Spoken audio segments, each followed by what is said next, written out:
कहानी का तात्पर्य यह है, अक्लमंदी ये दिखाने में नहीं होती है। अक्लमंदी अपने अक्ल से हमारी मनचाही चीज कर लो और हम हमारी अक्लमंदी भी ना दिखाए, उसका प्रदर्शन भी ना करे, उसमें सही अक्लमंदी है।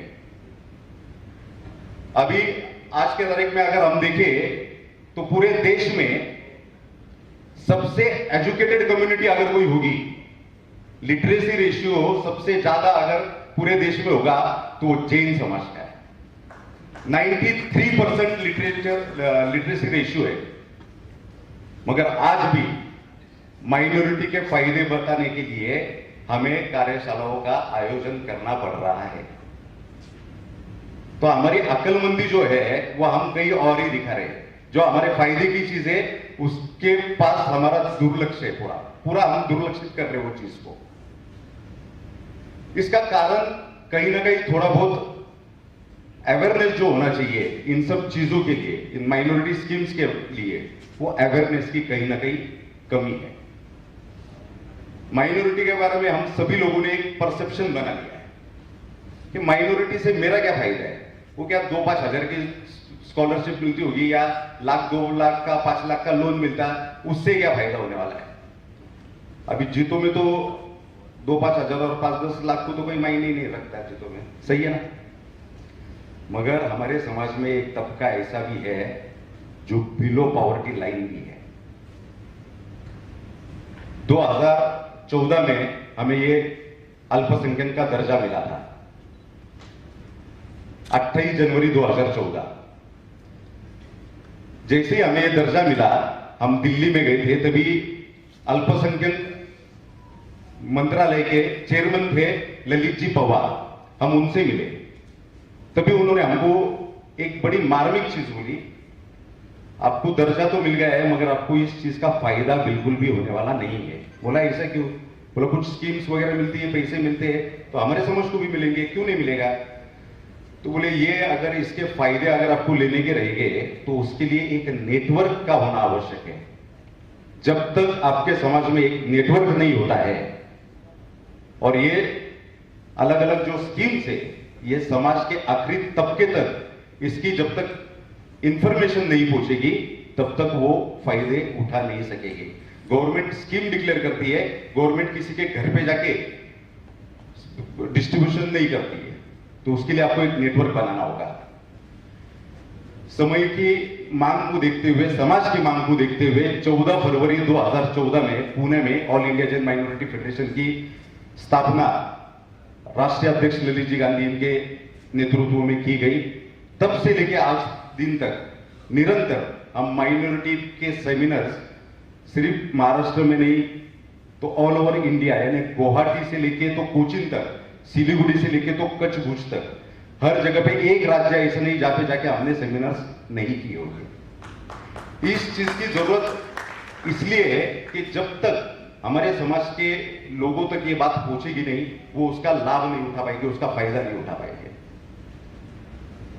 जब ये प्रवास किया हमने, अभी तक लगभग में 350 से 400 से अधिक सेमिनार्स संबोधित कर चुका होगा। हमारे राष्ट्रीय अध्यक्ष महोदय ने तो कम से कम 700-800 सेमिनार किए होंगे। जब ये पूरे देश का प्रवास किया तब ये पता चला कि हमारे समाज में भी एक तबका ऐसा, यानी लगभग 30 to 35%, अगर मैं गलत नहीं हूं कालाजी मेरे को करेक्ट करेंगे, 30 to 35% बिलो पॉवर्टी लाइन भी है हमारा समाज।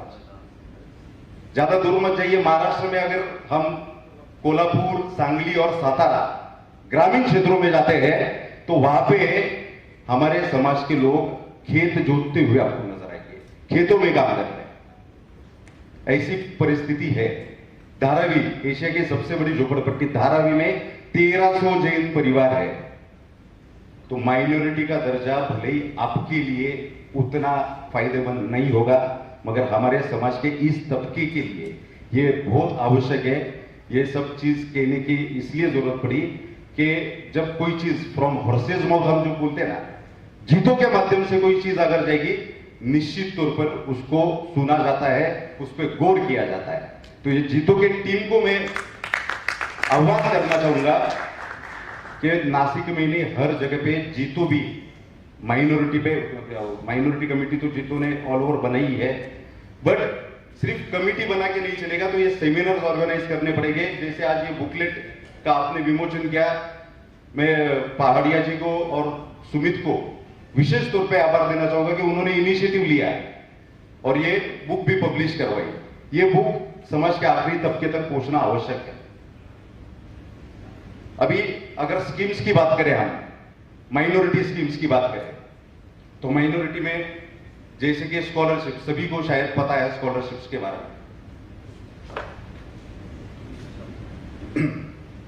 स्कॉलरशिप में 3 टाइप की स्कॉलरशिप अभी तक कार्यरत थी। अभी एक स्कॉलरशिप बंद कर दी है, 2 स्कॉलरशिप्स अभी भी मिलती है, पोस्ट मैट्रिक और merit cum merit means. Post matric scholarship ये आपको FY, SY, TY, ग्रेजुएशन या कोई भी आप कोर्स करते हो तो उसके लिए पोस्ट मैट्रिक स्कॉलरशिप है। ये मिलती है आपको 15,000 रुपए से लेके 25,000 रुपए तक। इसका क्राइटेरिया क्या है, एलिजिबिलिटी क्या है, तो आपका एनुअल इनकम 2 लाख से अधिक ना हो, वो इस स्कीम का, इस योजना का लाभ ले सकता है। आपको 50% के अबव मार्क्स होना आवश्यक है। वैसे ही merit cum merit means, merit cum merit means ये जो स्कीम है ये सभी टेक्निकल कोर्सेज के लिए है, यानी उसमें MBBS भी आ गया, इंटीरियर डिजाइनर से लेके तो MBBS तक जितने भी टेक्निकल कोर्सेज है उसके लिए मैरिट कम मेरिट मीन्स है। इसके लिए आपका एलिजिबिलिटी क्राइटेरिया, इनकम क्राइटेरिया जो है वो 2.5 लाख रुपए तक का है। ये 2 स्कॉलरशिप्स की स्कीम हो गई। इसके अलावा ओवरसीज एजुकेशन के लिए और हायर एजुकेशन के लिए, अभी हायर एजुकेशन के लिए मौलाना आजाद अल्पसंख्यक आर्थिक विकास महामंडल, Maulana Azad minority financial development corporation के माध्यम से 10 लाख रुपए तक का अभी लोन मुहैया किया जाता है एजुकेशन के लिए। ये एक्चुअली इसका लिमिट 30 लाख रुपए तक है, मगर महाराष्ट्र में अभी 10 लाख रुपए तक का ये लोन मिल रहा है। इसके लिए इनकम क्राइटेरिया क्या है, तो 8 लाख रुपए के तक जिसका भी आपका एनुअल इनकम है वो इसके लिए अप्लाई कर सकता है। बाकी डॉक्यूमेंट्स क्या लगते हैं, तो डॉक्यूमेंट्स भी सिंपल है। इन सब स्कीम्स के बारे में विस्तार से जानकारी इस बुकलेट में है ही, जो आप सभी के हाथों में है अभी। तो एजुकेशन लोन के लिए इनकम क्राइटेरिया 8 लाख रुपए तक का है। इसका ब्याज दर, इंटरेस्ट रेट 3% पर एनम, सालाना 3%, महीने का नहीं। हम में से काफी लोगों को महीना 3% से वो आदत है ना कुछ, सालाना 3% ब्याज से अपने को ये लोन मिलता है। इसके लिए हमने अप्लाई करना चाहिए और इसका फायदा उठाना ही चाहिए। वैसे ही पढ़ो प्रदेश योजना भी एक स्कीम थी जिसके बारे में यहां लिखा भी गया है, बट कुछ कारण से पिछले महीने ही पढ़ो प्रदेश योजना अभी गवर्नमेंट ने बंद कर दी है।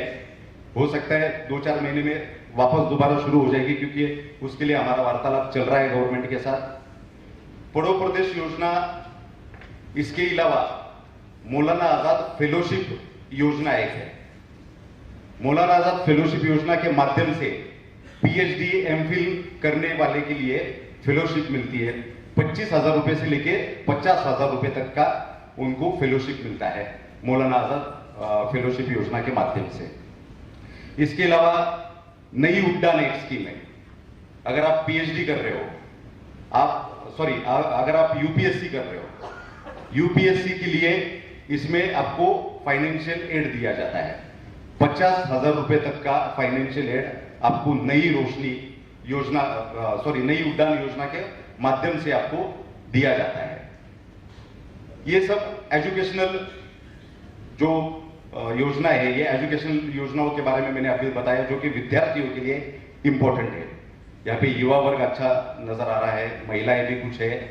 महिलाओं के लिए भी विशेष योजना है यहाँ पे, माइनॉरिटी इसके द्वारा दी गई, माइनॉरिटी मंत्रालय के द्वारा दी गई है। उसमें सबसे बढ़िया योजना है सीखो और कमाओ। सीखो और कमाओ इस योजना के अंतर्गत जो ड्रॉप आउट स्टूडेंट्स है, जो 10th फेल हो गए, 12th फेल हो गए, उसके बाद उन्होंने एजुकेशन नहीं लिया और अभी वो उनके पैरों पे खड़ा होना चाहते हैं, तो उनके लिए स्किल डेवलपमेंट के माध्यम से हर डिस्ट्रिक्ट में स्किल डेवलपमेंट सेंटर्स, गवर्नमेंट के अप्रूव्ड सेंटर्स होते हैं। हर डिस्ट्रिक्ट में 5, 8, 10 15-15 सेंटर भी होते हैं। आपके नासिक में भी 8-10 सेंटर्स है स्किल डेवलपमेंट के।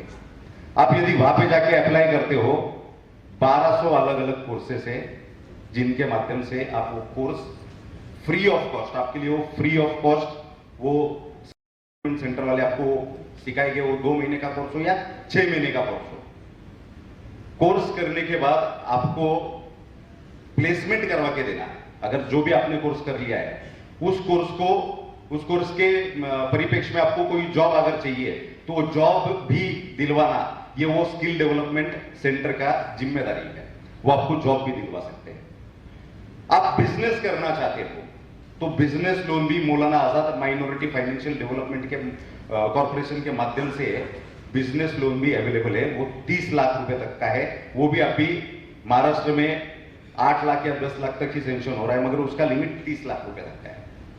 उसके लिए आप अप्लाई करते हो 6%, अगर फीमेल कोई अप्लाई करती है तो 6% पर एनम पे उनको ये लोन अवेलेबल होता है। कोई मेल अप्लाई करता है तो 8% पर एनम पे उनको ये लोन मिलता है। यानी गवर्नमेंट की तरफ से आपको एजुकेशन दिया जा रहा है free of cost skill development centre के माध्यम से। आपको अगर जॉब करना है तो आपको प्लेसमेंट उनके माध्यम से दी जाती है। आपको अगर बिजनेस करना है तो बिजनेस के लिए भी लोन उनके माध्यम से किया जाता है। वैसे ही महिलाओं के लिए अगर हम बात करें तो नई रोशनी नाम से एक योजना है। ये महिलाओं का अगर सेल्फ हेल्प ग्रुप, महिला बचत गट जानते हो क्या? सेल्फ हेल्प ग्रुप यदि 20 महिलाओं का, अल्पसंख्यक समुदाय की 20 महिलाओं का यदि आप एक सेल्फ हेल्प ग्रुप बनाते हो तो यही स्किल डेवलपमेंट सेंटर्स के माध्यम से आपको फ्री ऑफ कॉस्ट पूरी टेक्निकल ट्रेनिंग दी जाएगी। आपको जो भी उद्योग व्यवसाय करना है उसके परिप्रेक्ष्य में आपको ट्रेनिंग दी जाएगी। सिर्फ ट्रेनिंग फ्री ऑफ कॉस्ट तो दी जाती है, but not only free of cost, मगर साथ में स्टाइपेंड भी दी जाती है। महिलाएं अपना घर का काम छोड़ के आ रही है, कोई महिलाएं ट्रैवलिंग करके आती है, क्योंकि डिस्ट्रिक्ट लेवल प्लेस पे ये सब स्किल डेवलपमेंट सेंटर्स है। कोई लासलगांव से आ रहा है, पिंपलगांव से आ रहा है, या कोई भी आसपास के वनी डिंडोरी का से भी आ रहा है, तो उनको आने जाने का खर्चा होता है।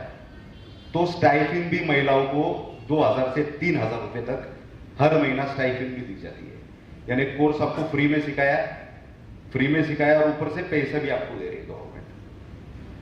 इतना करके वो रुकते नहीं है, तो उसके बाद आपको आपने जो भी कोर्स किया है उस परिप्रेक्ष्य में यदि आपको कोई उद्योग, कोई गृह उद्योग स्टार्ट करना है तो उसके लिए 30 लाख रुपए तक का फंडिंग गवर्नमेंट के माध्यम से आपको किया जाता है।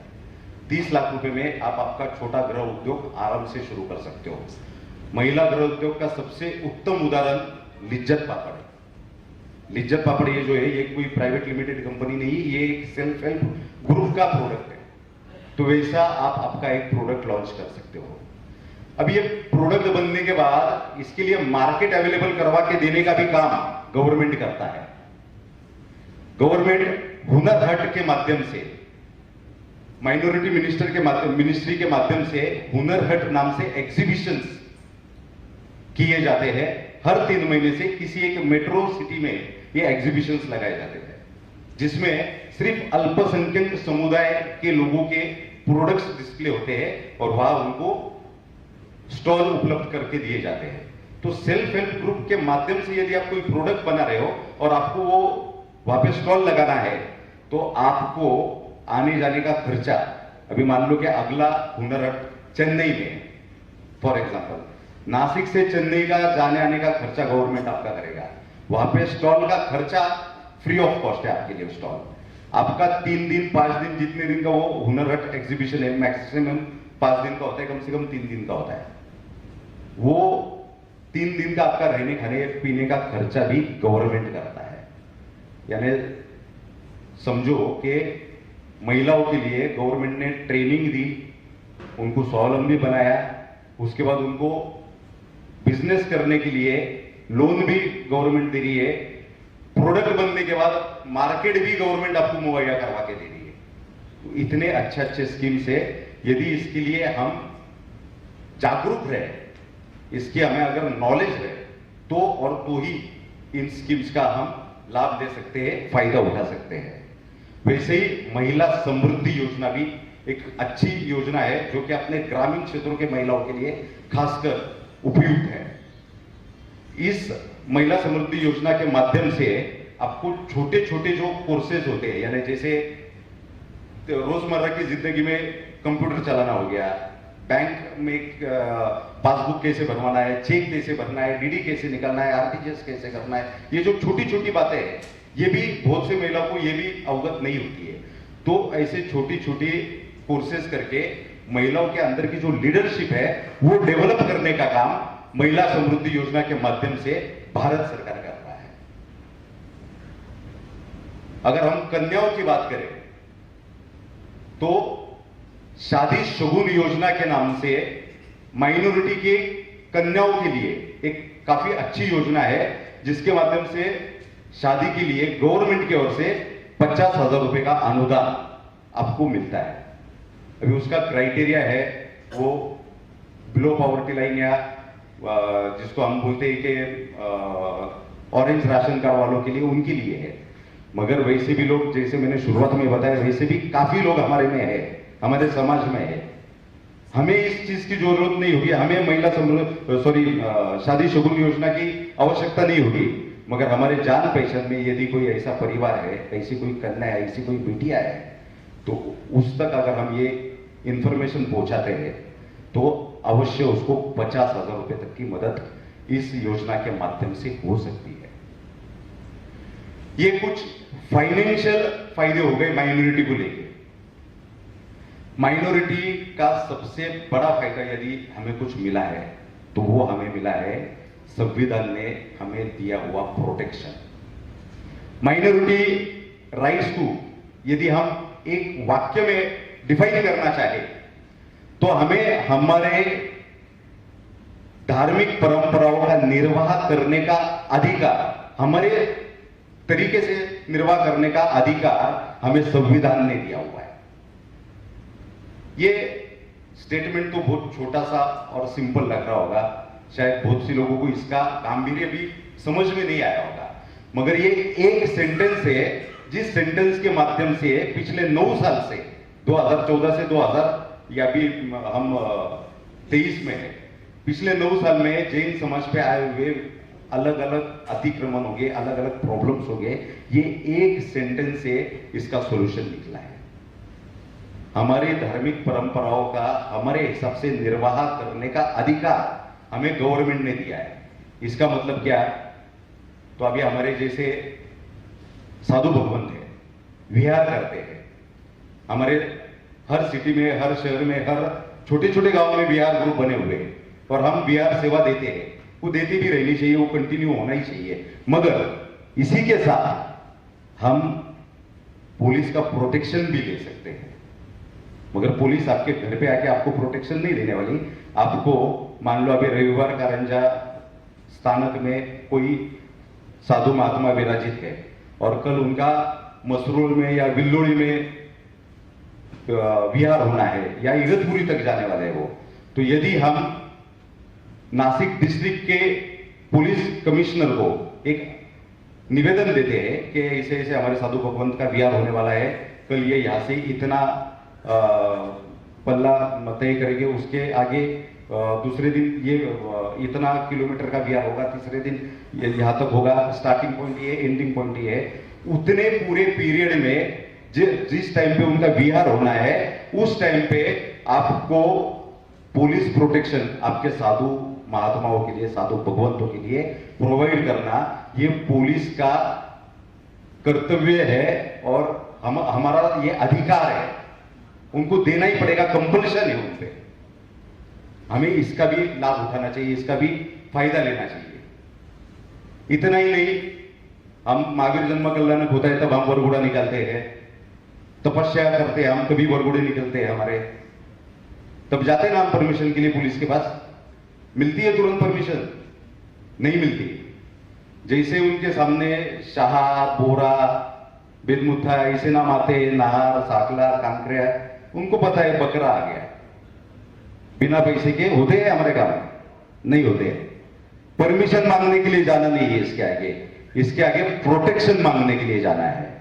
एक सिंपल लेटर ड्राफ्ट करना है आपको, जैन समाज ये अल्पसंख्यक समुदाय में इसको चयनित किया गया है गवर्नमेंट ऑफ इंडिया के माध्यम से, केंद्र सरकार के माध्यम से, और हमारे धार्मिक परंपराओं का निर्वाह करने का हमें पूरा अधिकार संविधान ने दिया हुआ है।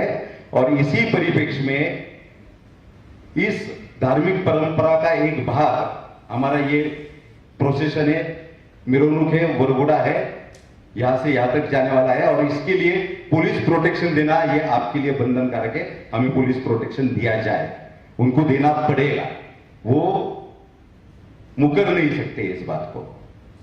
तो ये एक डायलॉग है, एक सेंटेंस है, मगर इसके चाहिए उतने और चाहिए वैसा फायदा आप उठा सकते हैं।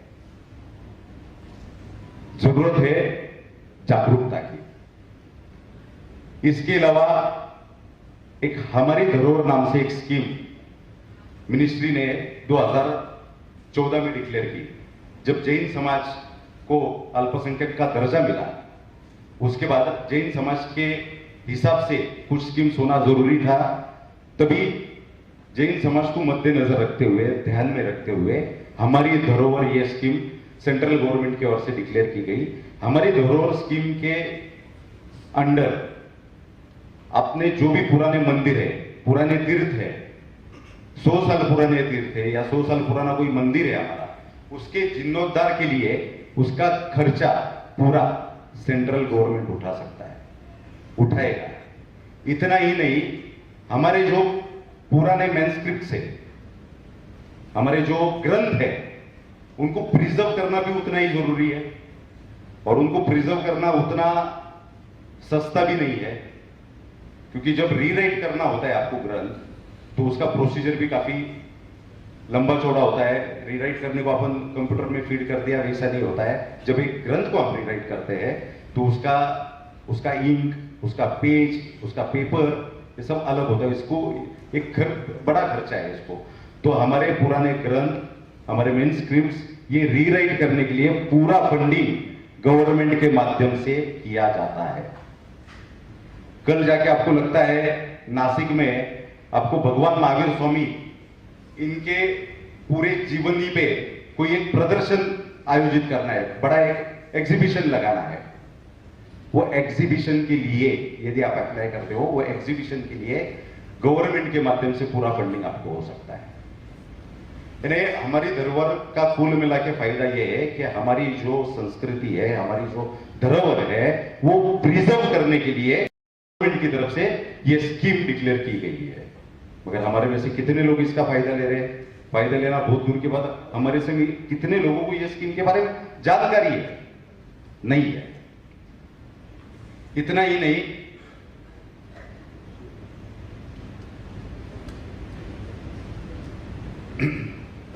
अगर जैन समाज के कोई एजुकेशनल इंस्टीट्यूट से, बड़े एजुकेशनल इंस्टीट्यूट से, जैसे कि हमारे अजित भाऊ सुराना चांदवड़ का जो इंस्टीट्यूट चला रहे हैं, पूरे देश में अपना फेमस है वो, ऐसे जो इंस्टीट्यूट से जो जैन समाज का ट्रस्ट संचालित करता है, उसको यदि हम माइनॉरिटी का सर्टिफिकेट लेते हैं, माइनॉरिटी का अंडर रजिस्टर्ड करवाते हैं, तो उसको, उस इंस्टीट्यूट को 5 लाख रुपए से लेकर 2 करोड़ रुपए तक का अनुदान गवर्नमेंट की तरफ से एनएमडीएफसी के माध्यम से प्रोवाइड किया जाता है। ये 5 लाख से 2 करोड़ का किस चीज के लिए है? तो मान लो कोई छोटा मोटा साइंस लैब बनाना है, कंप्यूटर लैब बनाना है, कोई भी छोटा मोटा लैब बनाना है आपको, कोई एक हॉल बनाना है आपके प्रीमाइसेस में, कोई एक हॉस्टल की बिल्डिंग खड़ी करनी है, क्लासरूम्स आपको बनाने हैं, एक्स्ट्रा कुछ क्लासरूम्स बनाने हैं आपको, तो इन सब के लिए इस स्कीम के माध्यम से आपको 5 लाख रुपए से लेके 2 करोड़ रुपए तक का लोन नहीं, अनुदान मिलता है। ये तो फाइनेंशियल फायदा हो गया। इसके अलावा अजित भाऊ अच्छी तरीके से जानते होंगे, कोई भी एजुकेशनल इंस्टीट्यूट चलाते हैं 10% आरटीई के लिए रिजर्व रखने पड़ते ना। अभी आपको रखने पड़ते हैं? नहीं रखने पड़ते। RTE, right to education, 10% SC, ST, OBC इनके लिए रिजर्व रखने पड़ते हैं। माइनॉरिटी के अंडर रजिस्टर्ड रखने नहीं पड़ते। तो ये सब फायदे यदि हम माइनॉरिटी के अंडर रजिस्टर्ड एजुकेशनल इंस्टीट्यूट को करवाते हैं, तो ये हमें फायदे मिल सकते हैं। मेरे ख्याल से यहाँ पे काफी बड़े बड़े लोग बैठे, कोई ना कोई किसी न किसी एजुकेशनल इंस्टीट्यूट से जुड़ा हुआ होगा। यदि आप जुड़े हुए हो और आपका यदि वो इंस्टीट्यूट माइनॉरिटी में रजिस्टर्ड नहीं है, तो पहले आप वो रजिस्टर्ड करवा लीजिए। तो ऐसे माइनॉरिटी के भी एक नहीं अनेक फायदे हैं, मगर सिर्फ माइनॉरिटी पे ज्यादा ज्ञान नहीं दूंगा मैं। पिछले 9 वर्षों से जो देखा गया है, हमारा समाज स्कीम्स या गवर्नमेंट के जो फायदे हैं वो उठाने में काफी उदासीनता नजर आती है। गवर्नमेंट की एक नहीं अनेक स्कीम से, सिर्फ माइनॉरिटी नहीं, माइनॉरिटी को छोड़ दीजिए, माइनॉरिटी के अलावा भी ऐसी अनेक स्कीमें जो यहां पे बैठी हुई हर किसी के लिए फायदेमंद है, मगर उसकी जानकारी आप तक नहीं है। सबसे बढ़िया स्कीम है, यहां पे युवा वर्ग बड़े पैमाने में बैठा हुआ है, CMEGP और PMEGP।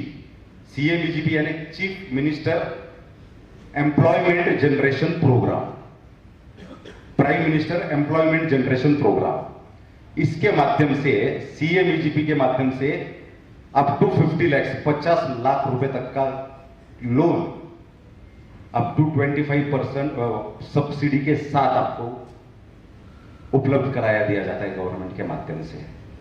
25% सब्सिडी के साथ 50 लाख रुपए तक का लोन। अप्लाई करना भी काफी आसान है, ये आप ऑनलाइन अप्लाई कर सकते हो। इसके लिए कहीं किसी ऑफिस में भी जाने की आपको आवश्यकता नहीं है। खादी ग्रामोद्योग की वेबसाइट है या DIC की वेबसाइट है। DIC के ऑफिसेस हर सिटी में, हर डिस्ट्रिक्ट में होते ही होते हैं। आप DIC के ऑफिस में जाके डायरेक्ट भी अप्लाई कर सकते हो, या घर बैठे खादी ग्रामोद्योग की वेबसाइट पे आप लॉगिन करके इस CMEGP के लिए अप्लाई कर सकते हो। डॉक्यूमेंटेशन भी काफी आसान है। आपके KYC डॉक्यूमेंट्स, आप जो बिजनेस करने वाले हो उस बिजनेस का पूरा ब्यौरा, एक प्रोजेक्ट रिपोर्ट, CA के माध्यम से बनाया हुआ एक प्रोजेक्ट रिपोर्ट, ये आपको सबमिट करना है। और आपको 3 बैंक की चॉइस दी जाती है। उस 3 बैंक आप लिख सकते हो कि ये इन तीनों में से किसी भी बैंक के माध्यम से मुझे ये लोन मुहैया करवाया जाए। आपका एप्लीकेशन डिस्ट्रिक्ट कलेक्टर के पास जाता है, वहां से स्क्रूटनी होती है, और यदि उनको सब आप क्राइटेरिया में यदि फिट लगते हो तो वो उस पर्टिकुलर बैंक को जो आपने चॉइस दी हुई है उस बैंक के पास वो फॉरवर्ड कर देते हैं। विदिन 15 डेज आपको आपका लोन सैंक्शन हुआ है, आपका एप्लीकेशन पास हुआ है या रिजेक्ट हुआ है, इसके बारे में घर बैठे ही जानकारी मिल जाती है। इस CMEGP के तहत अलग अलग काफी बिजनेसेस, लगभग 850 बिजनेसेस की लिस्ट है। हम सब जिस बिजनेस में है या जो बिजनेस करते हैं हम, वो सभी लगभग उसमें है। आपको फ्रेंचाइजी डालना है, आपको ब्यूटी पार्लर डालना है, आपको कोई एजेंसी लेनी है, आपको कोई छोटा मोटा यूनिट, मैन्युफैक्चरिंग यूनिट डालना है, तो इन सब के लिए आपको ये CMEGP के माध्यम से लोन अप टू 50 लाख मिल सकता है। CMEGP के जैसे ही PMEGP सेम टू सेम है, प्रोसेस भी पूरा सेम है। PMEGP 1 करोड़ रुपए तक का है। तो ये दोनों अलग अलग स्कीम है। इसके पीछे गवर्नमेंट का उद्देश्य एम्प्लॉयमेंट को जनरेट करना है। जैसे हम बोलते हैं ना, नौकरी चाहिए, नौकरी चाहिए, नौकरी नहीं, बेरोजगारी है। गवर्नमेंट बोल रही है नौकरी मत मांगो, नौकरी देने वाले बनो। तो इस बिजनेस, इस लोन के माध्यम से आप बिजनेस जो खड़ा करोगे उसमें 5, 10, 15, 20, 25 एम्प्लॉयमेंट जनरेट होगी ना, तो वही गवर्नमेंट का मकसद है। उसके लिए ये CMEGP योजना चलती है। मुद्रा लोन योजना के बारे में सभी लोगों ने सुना होगा। जैसे ही नरेंद्र मोदी जी का सरकार आया 2015 में, पहले उन्होंने मुद्रा बैंक की स्थापना की। उस मुद्रा बैंक के माध्यम से 3 टाइप के लोन दिए जाते हैं। युवा, शिशु, किशोर, 50,000, 5 लाख, 10 लाख, 3 टाइप के लोन है अलग अलग। 50,000 तक का लोन मिलता है, 5 लाख रुपए तक का लोन मिल सकता है, 10 लाख रुपए तक का लोन मिल सकता है। 5 लाख तक का जो लोन है उसके लिए आपको कोई कोलेटरल सिक्योरिटी भी देने की आवश्यकता नहीं है। किसी भी बैंक के माध्यम से ये लोन बिल्कुल इजीली आपको मिल जाता है। हम सब लोगों का एक ही कोरोना होता है, बैंक में जाते बैंक लोन देती ही नहीं है, बैंक लोन देती ही नहीं है। ऐसे कैसे होगा? बैंक ने दुकान क्यों खोल के रखी? लोन देने के लिए ना। आप यदि किसी चप्पल की दुकान में जाओगे, उसको बोलोगे मेरे को एक चप्पल चाहिए, वो नहीं बोलेगा कि आपको, वो खोल के ही बैठा है ना शोरूम उसके लिए। वैसे बैंक भी लोन देने के लिए बैठी है। अगर आपके डॉक्यूमेंट सब सही है, अगर आप इलिजिबल हो वो लोन के लिए, 110% बैंक आपको वेलकम करेगी और पहले आपका लोन सैंक्शन करवाएगी। हाँ, थोड़ा बैंक में जाना पड़ेगा, थोड़े कष्ट उठाने पड़ेंगे। वो अगर तैयारी हमारी नहीं होगी तो भगवान ही मानेगा। तो ये मुद्रा लोन योजना के बारे में हो गया है। वैसे सबसे एक और बढ़िया स्कीम है जिसके बारे में मैं विशेष तौर पर आज कहना चाहूंगा, आर्थिक दुर्बल यानी ईडब्ल्यूएस आरक्षण योजना। काफी वर्षों से सवर्ण समाज यानी जो जनरल कैटेगरी में जो लोग हैं, हम सब लोगों की एक मांग थी, एक डिमांड थी कि आरक्षण का लाभ हमें भी मिलना चाहिए। किस बेसिस पे? तो आर्थिक आपका जो इकोनॉमिकल कंडीशन है उस बेस पे मिला जाए। अभी हम बीसी, ओबीसी, एससी, एसटी तो है नहीं, तो हमें रिजर्वेशन कैसे? मगर हम आर्थिक दृष्टया दुर्बल है तो हमें इस योजना का लाभ मिलना चाहिए, हमें भी आरक्षण का लाभ मिलना चाहिए। बहुत बार ऐसा हो जाता है, कोई एससी, एसटी, बीसी कैंडिडेट 50%, 55%, 60% होते हैं, उसका एडमिशन हो जाता है। और हमारा ओपन कैटेगरी वाला 97, 98 कट ऑफ होते हैं ना, 98, 99 पे कट ऑफ हो जाता है। तो 98 वाला घर पे बैठ जाता है और 50-60% वाला चला जाता है। तो हमें अगर एडमिशन लेना है तो क्या करना पड़ता है? डोनेशन देना पड़ता है। अगर आप ईडब्ल्यूएस सर्टिफिकेट बना लेते हो विदाउट एनी डोनेशन, आपका काम हो सकता है। ईडब्ल्यूएस का क्राइटेरिया क्या है? तो 8 लाख का आपका फैमिली इनकम जो है वो 8 लाख रुपए के अंदर चाहिए। मैं समझता हूं अपने समाज में लगभग 60% तबका ऐसा है जो 8 लाख के अंदर है। उन सब लोगों के लिए ये ईडब्ल्यूएस ये एक किसी वरदान से कम नहीं है, क्योंकि ये ईडब्ल्यूएस का सर्टिफिकेट यदि आप बना लेते हो, 10% रिजर्वेशन आपको एजुकेशन में है और 10% रिजर्वेशन आपको नौकरी में है, सेंट्रल गवर्नमेंट की हो या स्टेट गवर्नमेंट की हो, इसमें भी आपको 10% तक रिजर्वेशन है। प्रोसीजर इसकी बिल्कुल सिंपल प्रोसीजर यदि बताओ, एक तो ऑनलाइन भी अप्लाई कर ही सकते हो, मगर उससे अगर आपको फास्ट रिजल्ट चाहिए तो आप किसी भी ई सेवा केंद्र वाले को पकड़िए। ई सेवा केंद्र के माध्यम से 8 से 10 दिन में आपका 100% ये ईडब्ल्यूएस का सर्टिफिकेट बन जाएगा। हमारे घूटी के पहाड़िया जी करके है, यहाँ पे आए हुए हैं, हमारे पदाधिकारी हो भाजपा जन प्रकोष्ठ के, उनका ई सेवा केंद्र है। उन्हें बहु 400 लोगों के ईडब्ल्यूएस के सर्टिफिकेट मैंने पिछले साल बना के दिए। 400 लोगों को लाभ मिला है उस चीज का। जाना पड़ेगा हमें ईडब्ल्यूएस, आप किसी भी ई सेवा केंद्र में जाइए, 200, 250, 300, ज्यादा में ज्यादा 500 रुपए लेगा। 8-10 दिन में आपका ईडब्ल्यूएस सर्टिफिकेट रेडी हो जाएगा। ईडब्ल्यूएस सर्टिफिकेट के माध्यम से एमबीबीएस को भी विदाउट एनी डोनेशन आपको एडमिशन मिल सकता है। तो इस ईडब्ल्यूएस का भी ज्यादा से ज्यादा आप लाभ उठाए।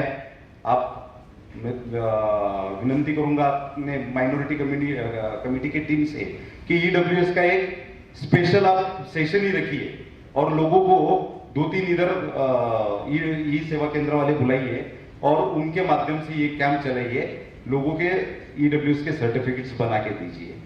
भाजपा जन प्रकोष्ठ के माध्यम से आज 14 तारीख से लेकर 21 तारीख तक पूरे महाराष्ट्र में 100 जगह पे ऐसे कैंप हम लगा रहे हैं, जिसकी शुरुआत आज से ही हो रही है। 100 जगह पे आप लगा रहे हैं, हर शहर में, हर जिले में ये कैंप लग रहे हैं। हमारे नासिक में भी हमारा लगने ही वाला है, ललित जी के माध्यम से आपको पता चलेगा ही।